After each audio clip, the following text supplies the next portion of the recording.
नमस्कार, मैं हूं आपके साथ ज्योति कनौजिया। आइए नजर डालते हैं फटाफट खबरों की ओर।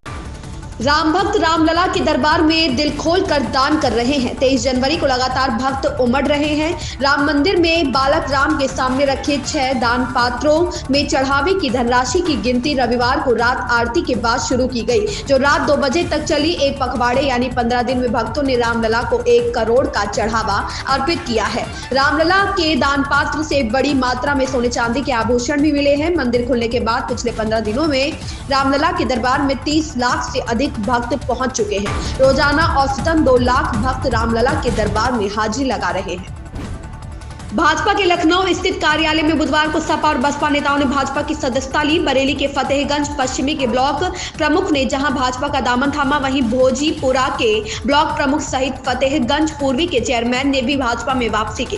लोकसभा चुनाव से पहले ही भाजपा ने जिले के यादव वोट बैंक में सेंधमारी के साथ ही अपने बागियों को भी वापस लाने का काम शुरू कर दिया है। बुधवार को लखनऊ में भाजपा के प्रदेश अध्यक्ष भूपेंद्र सिंह चौधरी ने सपा के पूर्व जिला महासचिव सत्येंद्र यादव व उनकी भाभी फतेहगंज पश्चिमी की ब्लॉक प्रमुख किरण यादव को सदस्यता दिलाई। ब्लॉक प्रमुखी के चुनाव में उन्होंने भाजपा की पुष्पा देवी को हराया है।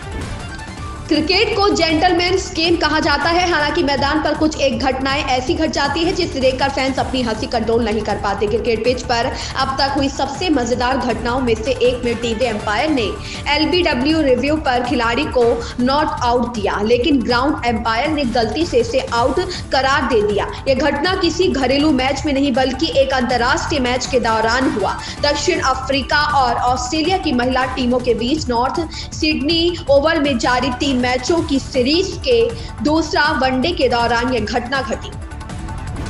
पूरे बिहार में पछुआ हवा की तेज रफ्तार ने कनकनी बढ़ा दी है। मौसम विभाग इसको लेकर अलर्ट जारी किया गया है। कहा है कि आने वाले 3 दिनों तक पछुआ हवा की रफ्तार से लोगों को फिलहाल राहत नहीं मिलने वाली है। अगले 2 से 3 दिनों तक पछुआ हवा की रफ्तार 30 किलोमीटर से लेकर 40 किलोमीटर प्रति घंटे की रहने की संभावना है। इससे लोगों को कपकपाने वाली ठंड महसूस होगी। मौसम विभाग का यह मानना है कि आने वाले 3 दिनों के दौरान राज्य के न्यूनतम तापमान में 2 से 4 डिग्री तक की गिरावट हो सकती है।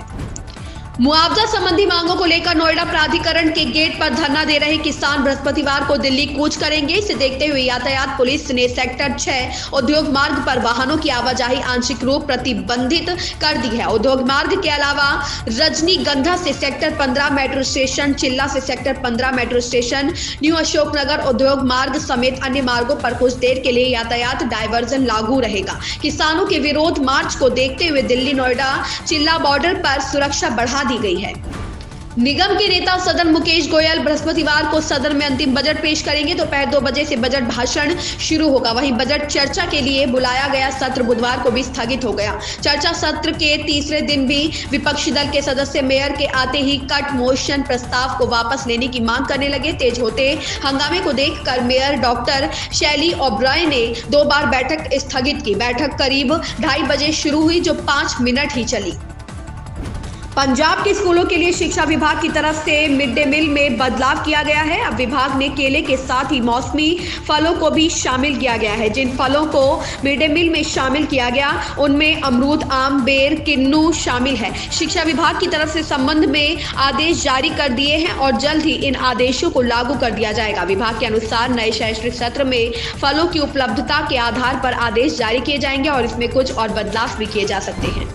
राहुल गांधी की भारत जोड़ो न्याय यात्रा 13 फरवरी को सुबह 8 बजे रामगढ़ चौक उदयपुर से प्रारंभ होगी। इस दौरान राहुल गांधी हसदेव के जंगलों को बचाने के लिए आंदोलन कर रहे हसदेव अरण्य बचाओ संघर्ष समिति के लोगों से मुलाकात करेंगे। साथ ही रोड शो करेंगे। कांग्रेस के पदाधिकारी कार्यक्रम की तैयारियों में जुटे हुए हैं।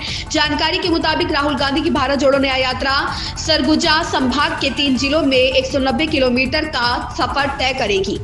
पहाड़ों से आ रही सर्द हवा ने राजधानी में ठिठुरन बढ़ा दी है। सुबह धूप खिली जिससे दिन में गर्मी का एहसास हुआ, लेकिन शाम होते ही बादल छा गए और ठंड बढ़ गई। मौसम विभाग ने गुरुवार को तेज हवा चलने व हल्का कोहरा छाए रहने का अनुमान जताया है। बुधवार को दिल्ली का न्यूनतम तापमान 6.9 डिग्री सेल्सियस दर्ज किया गया, जो सामान्य से 3 डिग्री कम दर्ज हुआ। अधिकतम तापमान 20.7 डिग्री दर्ज किया गया, जो सामान्य से 3 डिग्री कम रहा।